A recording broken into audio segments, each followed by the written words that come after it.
Bonjour chers frères et sœurs, je vous salue vous qui aimez le Seigneur Jésus-Christ de tout votre cœur. Alors nous allons continuer de parler de ces esprits de la nature. Comme je l'ai dit, beaucoup de traditions humaines, de cultures différentes, parlent de ces esprits-là, qui sont dans notre environnement. J'ai eu à faire une vidéo sur les gnomes, qui sont des esprits de très petite taille, qui ont en fait 3 doigts, qui sont assez larges, et puis au niveau du pied aussi, il y en a 3. Et j'ai fait aussi une vidéo pour parler des esprits de l'eau, c'est-à-dire les ondines, les nymphes, et tout ça également. On en parle en Europe, mais aussi on en parle en Afrique. Je vous l'ai indiqué dans la vidéo. Voilà.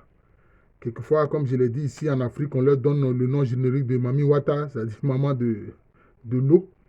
Mais bon, on les connaît.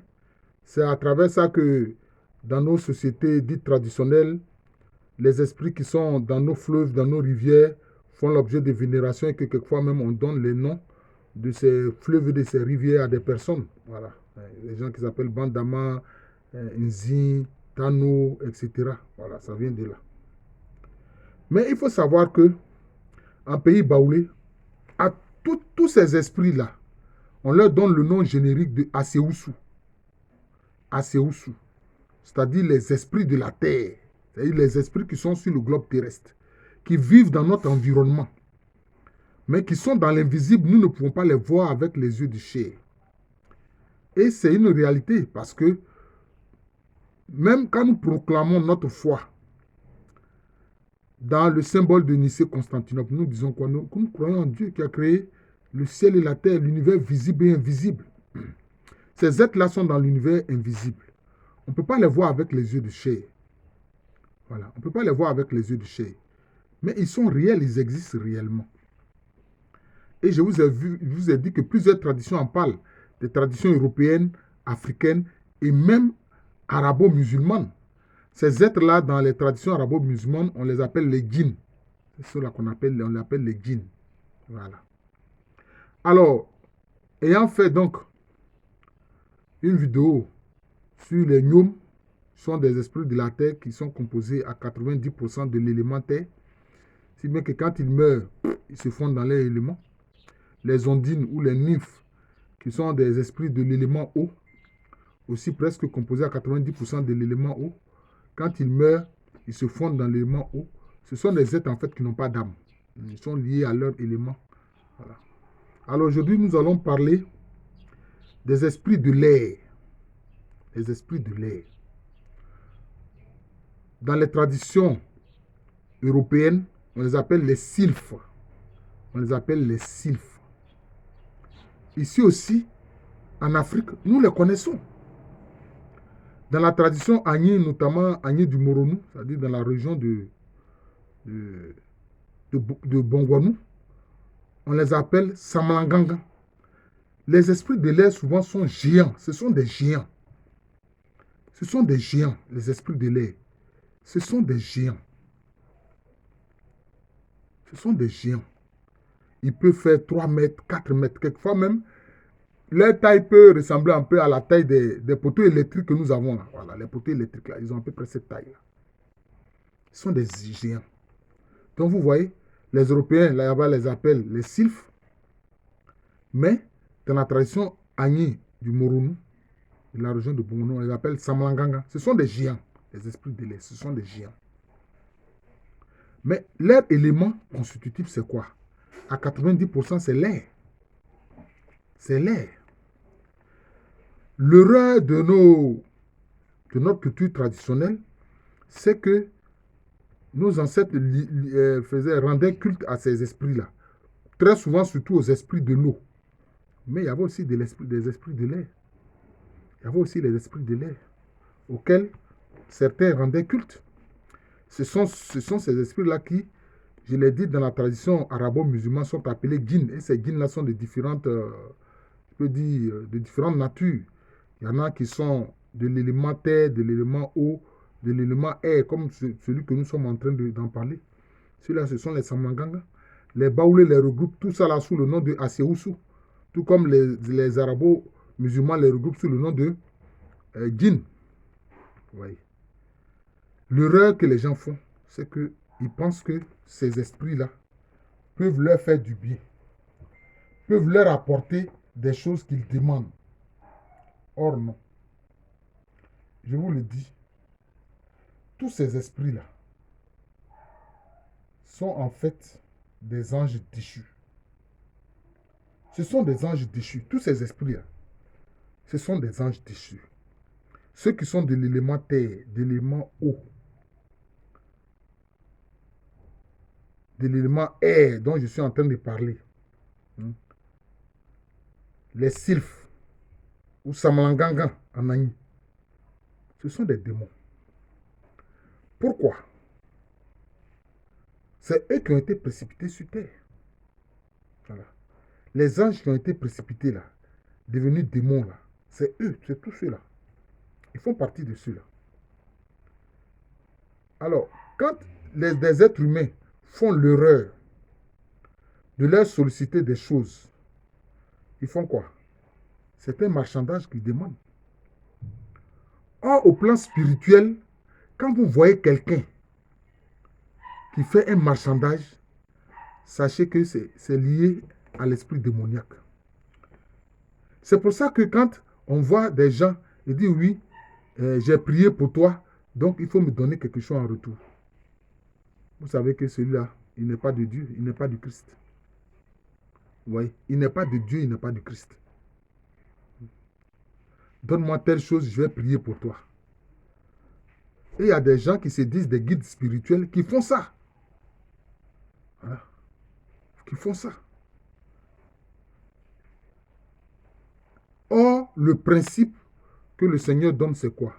Vous avez reçu gratuitement, donnez gratuitement. Si la personne à qui vous avez fait du bien, pour qui vous avez prié, si elle a trouvé satisfaction, si elle veut, bon, elle rend grâce à Dieu, et puis en rendant grâce à Dieu, bon, elle peut vous donner quelque chose à vous qui avez prié pour elle. Qui avez prié pour cette personne-là. Mais dès que ça devient un esprit de marchandise, donnant, c'est que Dieu n'est plus concerné. C'est le diable qui est concerné. Ce sont les démons qui sont concernés. Or, souvent, ces esprits-là, que ce soit les gnomes, les esprits de la terre, ou du moins de l'élément terre, que ce soit les ondines et les nymphes, les esprits de l'élément eau, que ce soit les sylphes, les esprits de l'élément air, ils demandent toujours quelque chose en retour. Je vous le dis, frère.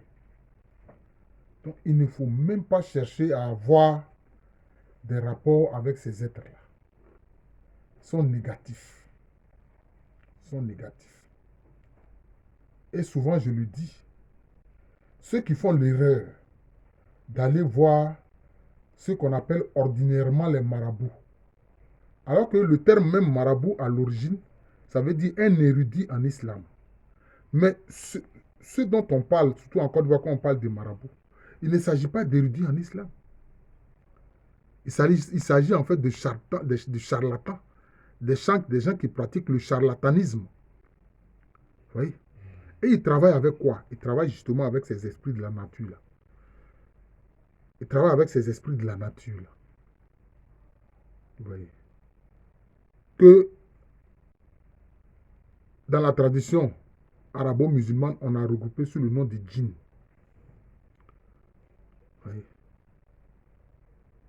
Certains sont de l'élément terre, de l'élément eau, de l'élément air. Oui. L'air fait quoi? On respire l'air. Mais la propriété essentielle de l'air, c'est de disperser. C'est de disperser.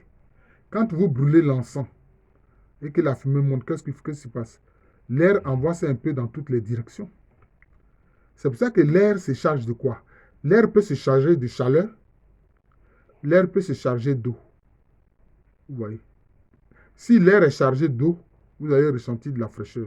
Si l'air est chargé de feu, de chaleur, vous allez avoir chaud, vous allez ressentir la chaleur.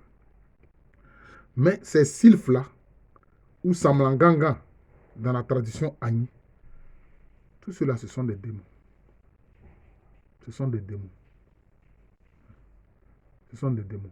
La capacité des sylphes, c'est que, ayant la propriété de l'air, ils peuvent disperser. Mais quand ils dispersent là, c'est pourquoi? C'est à titre négatif. Ah oui, c'est à titre négatif. Parce que là où il y a la communion, eux, ils vont venir mettre la division. C'est ça. Quand il y a des divisions dans des communautés, ce sont souvent les démons de l'air, c'est-à-dire les sylphes, c'est eux qui agissent. Que ce soit dans les communautés chrétiennes, que ce soit dans les familles, etc. Ce sont les sylphes qui font ça. Mais en faisant quoi?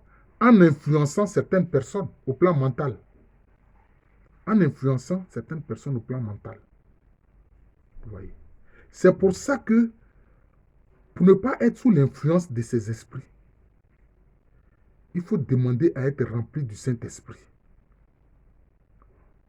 Oui. Si vous n'avez pas le Saint-Esprit, tous ces esprits-là ont facilement un impact sur vous. Pourquoi? Je vais l'expliquer. 1. Concernant les esprits de la terre, qui sont de très petite taille, les gnomes, mais vous mangez des choses de la terre. Tout ce que nous mangeons là, ça vient de la terre. Les fruits que nous mangeons, et tout ça, ça vient de la terre. Donc, par cet élément, ils auront alors une influence sur vous, si le Saint-Esprit n'est pas en vous. Ceux qui sont les ondines ou les nymphes, qui sont les esprits de l'eau. Mais nous buvons de l'eau. Nous nous lavons avec de l'eau. Donc, quand nous entrons en contact avec l'eau, eux, ils passent par cet élément-là, qui est leur élément, pour vous influencer.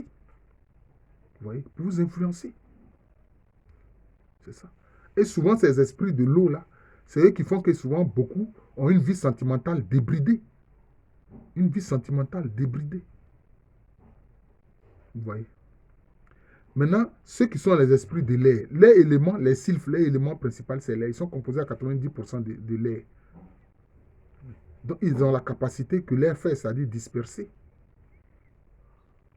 Si vous n'êtes pas habité par le Saint-Esprit, si Jésus-Christ ne vit pas en vous, l'élément, vous respirez de l'air. Donc, il passe par là pour vous donner un esprit de division.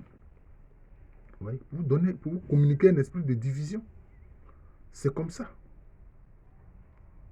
Et comme alors il disperse vos pensées, etc., et que vos pensées ne sont pas rassemblées dans un esprit de communion, il vous amène à voir les autres d'une façon négative et à diviser les communautés. C'est ce que les sylphes font. Oui, c'est ce que les sylphes font. C'est ce que les sylphes font. C'est pour ça que je le dis, il faut se laisser habiter par le Saint-Esprit. Il faut laisser Jésus-Christ vivre en vous. C'est fondamental. C'est comme ça que vous échapperez à l'influence de ces esprits-là. La dernière vidéo que je ferai sur ces esprits-là, ce sont les esprits du feu. Ça aussi, ils sont connus dans nos traditions. Je ferai une vidéo sur les esprits du feu. Vous voyez, qui sont dans la nature. Vous voyez. Donc, je vous le dis, frères et sœurs, ne vous liez pas à ces esprits-là. Et n'allez pas voir ceux qui sont en fait des charlatans, qui sont appelés improprement marabouts. Ceux-là, ils travaillent avec des djinns. Ah oui, ils travaillent avec des djinns. Je vous le dis, je le sais. C'est pour ça que vous allez les voir, quelquefois, ils ont un chapelet qui fait faire 1000 grains. Donc, quand ils ont des connaissances de nom de djinns, c'est avec ça qu'ils travaillent. Plus le djinn est dans un univers très invisible, c'est-à-dire très invisible, très éloigné du monde matériel, plus alors quelquefois, il va réciter, il va appeler cet esprit-là, ce djinn-là, peut-être 10 000 fois. 10 000 fois. Une fois qu'il a fait ça, le tour 10 fois, ça fait 10 000. Puisque son chapelet fait 1000 grains. Et alors, ça peut aller même jusqu'à la matérialisation de l'esprit. Oui, il peut se matérialiser. Quand vous voyez certains disciples de marabouts qui deviennent fous, ça vient de là. Il a appelé l'esprit, l'esprit s'est manifesté comme ce sont des démons. Soit il prend peur, parce qu'ils ont un aspect très repoussant. Il peut se présenter sous un aspect très repoussant pour faire peur. Dans ce cas-là, si la personne fuit, elle devient folle, elle perd la tête. Voilà. Mentalement, c'est fini. Elle est troublée. C'est comme ça. C'est ce qui se passe. C'est ce qui se passe. C'est ce qui se passe.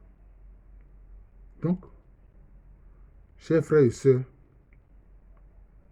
demandez au Seigneur d'être rempli de l'Esprit Saint.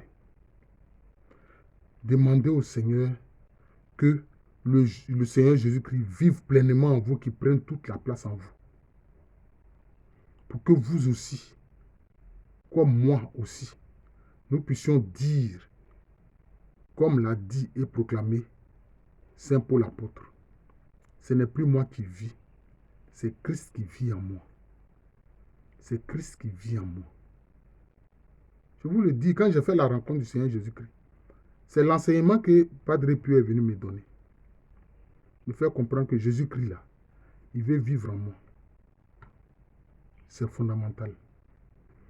Tant que vous n'acceptez pas l'idée et vous ne proclamez pas l'idée dans votre cœur, dans votre esprit, dans tout votre être, que le Saint-Esprit habite en vous, que Jésus-Christ vit en vous, ces démons-là peuvent faire tout ce qu'ils veulent de vous.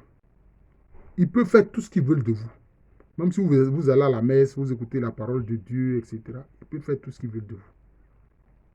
Et pour ça aussi, c'est pour ça aussi que je voudrais dire ici à travers cette vidéo-là. Ceux qui s'improvisent exorcistes, l'Église catholique est bien organisée. C'est l'évêque qui désigne les prêtres exorcistes. Vous voyez? Et qui les désigne, qui les choisit pour faire ce travail d'exorcisme. C'est un travail très dangereux. C'est un travail très dangereux. Alors certains chrétiens, quelquefois on le voit dans les communautés nouvelles, ils s'amusent comme ça et ils pensent qu'ils sont devenus, ils peuvent être exorcistes, chasser des démons, etc. Mais la démonologie, là, on apprend ça. On apprend ça. On apprend ça. On ne chasse pas les démons comme ça pour chasser les démons. Quand vous chassez un démon, là, vous devez lui dire là où il doit partir. C'est ça que beaucoup ne savent pas. Vous n'avez pas appris la démonologie et puis vous voulez vous faire exorciste. Non. Quand on chasse un démon de quelqu'un, on dit au démon là, quitte cette personne et puis tu vas en enfer. Tu vas dans les enfers, les lieux qui sont réservés aux démons. C'est là-bas qu'il faut aller. Et ne viens plus jamais troubler un être humain. C'est ce qu'il faut lui donner, c'est l'ordre qu'il faut lui donner au nom de Jésus. Mais si vous le faites simplement sortir de cette personne-là, comme le Seigneur Jésus-Christ a dit, qu'est-ce qu'il va faire ce démon-là? Il va aller prendre encore 7 autres démons plus dangereux que lui pour venir maintenant habiter à nouveau cette personne. Et alors la vie de cette personne est une catastrophe. La vie de cette personne est une catastrophe. Ne croyez pas que ceux qui viennent à l'église là, ils sont tous habités par le Saint-Esprit, non. Est-ce que quand Jésus est allé à Capharnaüm dans la synagogue là, il n'y avait pas dans la synagogue un homme habité par un démon? Si. De même, il peut y avoir quelqu'un qui est venu à l'église, mais il est habité par un démon. Vous voyez? Donc, on ne s'improvise pas exorciste, non. Il faut apprendre la démonologie. Et il faut savoir l'un des principes importants. Quand tu as chassé le démon là, tu lui dis d'aller en enfer. Ça, c'est le premier ordre. Deuxième chose, d'ailleurs, tu lui demandes de sortir au nom de Jésus et d'aller en enfer. Et d'y rester, de ne plus jamais troubler un être humain. Deuxième chose, qu'est-ce que tu fais? Maintenant, tu appelles le Saint-Esprit. Tu supplies le Saint-Esprit de venir habiter cette personne. Et tu dis à cette personne qui a été délivrée, proclame que le Saint-Esprit habite en toi, que tu l'accueilles, que tu accueilles le Saint-Esprit. Tu vois, que tu accueilles le Saint-Esprit. À cause de Jésus, tu reçois le Saint-Esprit. Proclame que désormais, là, le Saint-Esprit habite en toi. Et que tu laisses la place à Jésus pour que Jésus-Christ vienne vivre en toi. Voilà. Donc, tu appelles le Saint-Esprit à venir habiter la personne. Parce que si le démon est sorti, que tu n'as pas envoyé le Saint-Esprit habiter cette personne-là, c'est comme si cette personne a encore une maison vide. C'est comme si c'est un corps qui est vide. Vous voyez? Donc, alors, on invite le Saint-Esprit à venir maintenant habiter la personne. C'est comme ça qu'on fait. C'est comme ça qu'on fait dans le processus des choses de l'exorcisme. C'est comme ça qu'on fait. Mais on ne chasse pas le démon comme ça. Et puis la personne est là, c'est vrai. Elle semble être délivrée momentanément. Mais si tu n'as pas invité le Saint-Esprit, et tu dis à la personne elle-même de proclamer que oui, elle est d'accord pour que le Saint-Esprit vienne en elle. Si ce n'est pas le cas, les démons vont revenir encore plus nombreux pour rendre cette personne encore plus malheureuse. Je vous remercie. Je suis le frère Jean de l'amour de Jésus. C'est mon nom spirituel. Alors, sur cette chaîne YouTube, Jean de l'amour de Jésus, j'en suis maintenant à près de 280 vidéos. Quand vous ouvrez la page Jean de l'amour de Jésus, cliquez sur le Sacré-Cœur de Jésus, l'image du Sacré-Cœur de Jésus. Vous aurez à disposition toutes les vidéos. Ou alors, il y a à côté là, ce qu'on appelle la playlist. La playlist, ça enregistre ces vidéos-là. Parce que quelquefois, quand vous ouvrez je peux dire, une fenêtre de cette chaîne-là que vous avez une vidéo, il y a d'autres vidéos qui ne sont pas de moi qui s'intercalent. Vous voyez. Mais si vous cliquez sur le Sacré-Cœur de Jésus, vous aurez à disposition plusieurs vidéos. Et puis si vous allez sur la playlist, vous aurez à disposition plusieurs vidéos que vous pourrez regarder. Ce sont des vidéos d'enseignement. Pour que spirituellement on soit fort. Pour que spirituellement on soit fort. Je ferai aussi, après avoir bouclé ces vidéos sur ces esprits, je ferai une vidéo sur le terme initiation. Parce qu'il y a des gens qui trompent les chrétiens. Oui, mais vous les chrétiens, vous n'êtes pas des initiés. Et puis il y a des chrétiens qui se laissent piéger. Alors ils entrent dans les groupes ésotériques, comme la maçonnerie, la Rose-Croix, et je ne sais pas quoi d'autre encore. Hein? Ils se laissent piéger. Mais il n'y a pas plus initié que le chrétien. Puisque tu pénètres alors les mystères du Christ Jésus. C'est ce que Paul nous enseigne. Et c'est pour ça que je dis beaucoup aux chrétiens. Et l'église est fantastique, l'église catholique est fantastique. Je ne dis pas que quelquefois, des personnes de mauvaises pensées, de mauvais actes ne s'incrustent pas à l'intérieur. Mais quand dans nos lectures, les dimanches, très souvent on nous propose en deuxième lecture les épîtres de Paul, les lettres de Paul, il faut les lire. Il faut souvent lire tous les épîtres de Paul. C'est Paul qui révèle les mystères du Christ. Voilà. C'est lui. C'est Paul. Il faut les lire. C'est pour ça que je vois ceux qui font des vidéos pour s'en prendre au christianisme. Souvent, ils s'en prennent à Saint Paul, apôtre. Ils s'en prennent à Saint Paul, apôtre, pour amener les gens à ne pas lire les épîtres de Paul. Mais c'est Paul qui explique mieux les mystères du Christ. C'est lui qui a dit, j'ai été crucifié avec Christ. Je suis mort avec lui. J'ai été mis au tombeau avec lui. Je suis ressuscité avec lui. C'est Paul qui a enseigné ça. C'est lui qui a dit, si je vis là, ce n'est plus moi qui vis là. C'est Christ qui vit en moi. Et que nous sommes bénis de toutes les bénédictions dans les lieux célestes en Christ. Tu es déjà béni. Donc quand quelqu'un te bénit là, c'est un goissou. Même quand ton papa te dit, mon fils, tu es béni, ou bien ma fille, tu es béni, c'est un goissou. Sinon, en Jésus-Christ, tu es béni de toutes les bénédictions dans les lieux célestes. C'est comme ça. C'est Paul qui a enseigné tout ça là. Frères et sœurs, lisez les lettres de Paul. C'est très important. Comme je l'ai dit, je suis le frère Jean de l'amour de Jésus. C'est mon nom spirituel. À l'état civil, je suis le professeur Alukombere. Je vous souhaite un très bon week-end.